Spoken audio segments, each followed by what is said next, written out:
오늘도 클릭해주셔서 감사합니다. 구독과 좋아요 부탁드립니다.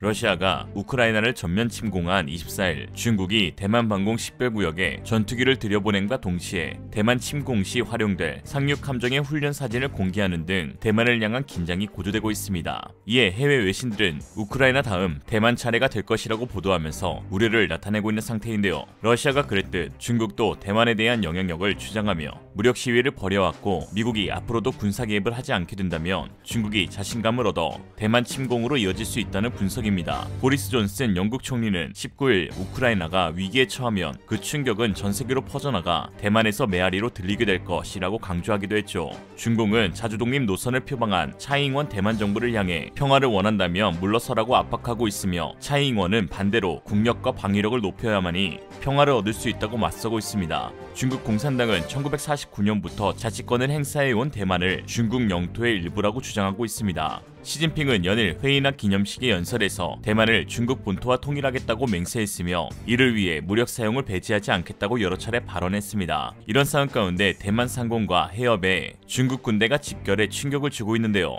25일 대만 국방부 홈페이지에 따르면 전날 중국 군용기 9대가 대만 서남부 방공식별구역에 들어가 대만군이 초기기 파견, 무전퇴거 요구, 방공미사일 추적 등으로 대응했으며 아울러 대만 일대를 관장하는 중국인민해방군 동부정부는 대만 인근 모 해역에서 진행된 상륙작전 훈련 연상을 올리기도 하였습니다. 이번 훈련에는 대형 상륙함 한 척과 상륙함에 탑재됐다가 상륙작전 때 밖으로 나가 병력과 전투장비를 싣고 해안까지 돌격하는 상륙정 2대가 동원되었습니다. 상륙함과 상륙정은 중국이 대만을 공격하는 상황이 발생했을 때 최전선에 투입될 장비로 관영 글로벌 타임스는 사진 속의 상륙정이 전에 공개되지 않은 신형 장비라고 전했습니다. 중국 군사 전문가는 이번 훈련은 대만 분리주의자에게 보내는 경고라고 CCTV에 말했죠. 중국 군대의 상륙작전과 대만 ADG 침범은 늘상 있는 일이긴 하지만 24일은 러시아가 우크라이나를 침공한 날이라는 점에서 해외 외신들은 우크라이나 사태와 양안 관계를 연결짓고 있고 이에 중국은 불쾌감을 숨기지 않고 있습니다. 마샤오강 중국 국무원 대만 판공실 대변인은 기자회견에서 대만 문제는 완전히 내정에 속한다며 대만 민진당 정권은 최근 미국 등 서방 여론에 동조해 우크라이나 문제를 중국의 대대만 군사 위협이라고 악의적으로 과장하기 위해 이용하고 있다고 하였습니다. 같은 날 화춘익 중국 외교부 대변인은 정례 브리핑에서 대만은 우크라이나가 아니다라며 두 사안은 완전히 다른 것이라고 역설하였고 당일 훈련에 대해서는 작년부터 예정되어 있었던 일정이라고 둘러댔습니다. 그런데 이러한 중국 측의 주장과는 다른 군사적 움직임이 포착되어 논란이 되고 있는데요. 중국 군사 매체 신화 군사망에 따르면 최근 중국이 대만과 가장 가까운 섬 인근 해역에서 간척지를 만들어 공항과 항만을 만들 계획을 밝힌 것입니다. 중국 언론은 공항 건설이 언제 시작될지는 확실하지 않지만 공항이 완공되면 항공 물류 허브 역할을 할 것으로 기대된다고 전했습니다. 건설이 시작될 그 섬은 바로 핑탄섬인데요. 오래전부터 중국이 대만을 통일하기 위한 전진기지로 활용한 양안 대치의 상징이 되었던 지역이라 양안 간 긴장이 고조되는 가운데 건설될 간척지가 군사적 용도로 활용될지 주목받고 있습니다. 대부분의 군사 전문가들은 경제 목적이 아닌 군사 목적으로 만들어질 것이라고 했는데요. 핑탄섬의 부속섬인 다사섬과 샤오사섬에 있는 간척지가 공항 건설 부지로 선택되었다고 하였는데 이미 바다를 메꾼 간척지를 군사기지와 한 전례가 많기 때문입니다.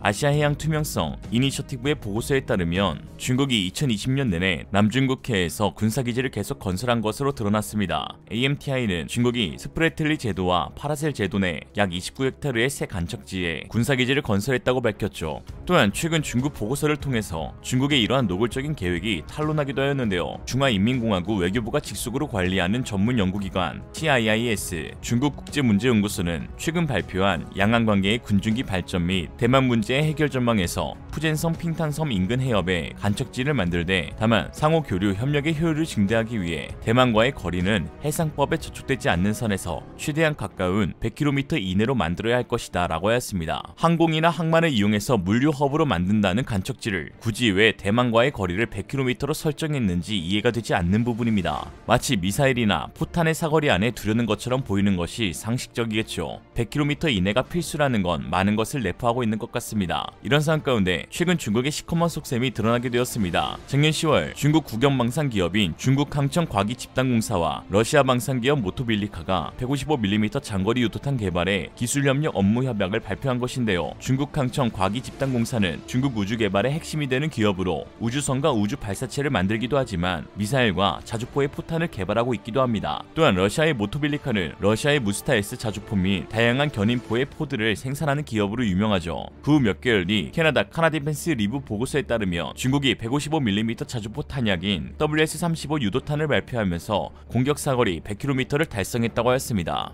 이러한 자료를 통합해보면 대만이 미국제 자주포로 해안 방어선을 구축하자 중국은 핑탄섬에 간척지를 만들어 자주포 배치를 앞두고 있는 것 같은데, 최근 러시아 방산기업과의 협력으로 사거리가 크게 늘어 대만의 옆 해안 도시가 타격거리 안에 포함될 것으로 보입니다. 실제로 조 바이든 미국 행정부가 처음으로 대만에 수출 승인을 한 무기가 바로 M109A6 팔라딘 자주포입니다. 1조 원가량의 수주 금액에는 팔라딘 자주포 40문, M992A2 야전포병, 탄약 보급차 20대, 야전포병 전술 데이터 시스템이 포함되어 있는데, 특히 발사된 포탄을 목표 지점으로 정밀 유도하는 GPS 키트 1700개가 포함되었습니다. 이로써 대만이 자주포를 통해 대만 해협에서 연일 도발을 감행하고 있는 중국 함정에 대한 견제 목적으로 자주포와 GPS 유도 키트를 구입했음을 알 수 있죠. 이에 중국은 러시아의 기술 이전을 통해 사거리 100km 유도탄 WS-35를 얻었고, 러시아는 중국의 우크라이나 사태에 대한 전반적인 지지를 해달라고 요청한 것으로 보입니다. 실제로 중국 자오리젠 대변인은 우크라이나 문제에 복잡하고 특수한 경위가 있다는 점을 주시한다며 러시아의 합리적인 안보 우려를 이해한다고 러시아를 두둔하였고,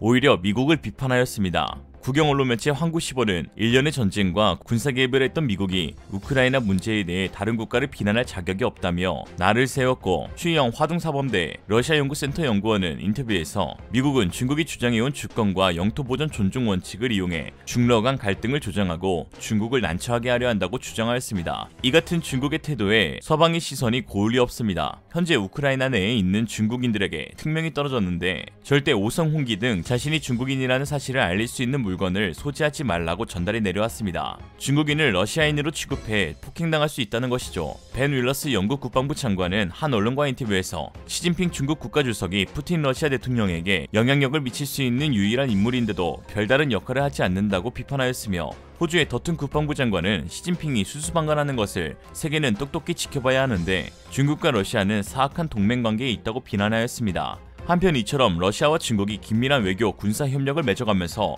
세계의 공공의 적이 되어가고 있는 가운데, 러시아와 근접한 동유럽 국가들은 재빨리 무기 보강을 통한 군사력 증강을 도모하고 있고, 이 국가들은 과거 K9 자주포를 구매했던 전력이 있어 추후 국내 무기 체계를 재차 선택할 가능성도 매우 높은 상황입니다. 러시아와 국경을 맞댄 노르웨이는 지난해 70여 대 규모의 신형전차 도입 사업을 주문하여 현재 K2 흑표전차가 최종 수주 후보에 올랐으며, 우크라이나 인접국인 폴란드 역시 차기 전차 800대를 새로 확보하는 울프 프로그램을 준비 중으로 K2의 수출이 또한 기대되는 부분입니다. 앞서 폴란드는 2014년 러시아의 크림반도 침공을 계기로 K9 자주포 120문을 수입했고, 2018년 K9 자주포 18문을 도입한 에스토니아도 2023년까지 이를 전력화할 예정입니다. 이에 군사 전문가들은 러시아 영향으로 구소비에트 연방, 동유럽 국가들은 K9 자주포를 구매해왔다며, 이번 러시아의 우크라이나 침공이 미국과 러시아의 협상으로 종료되거나 우크라이나 내부의 친러시아파를 이용한 국지전으로 흘러가더라도 러시아와 국경을 맞대고 있는 동유럽 국가들의 K9 자주포 확보 수요는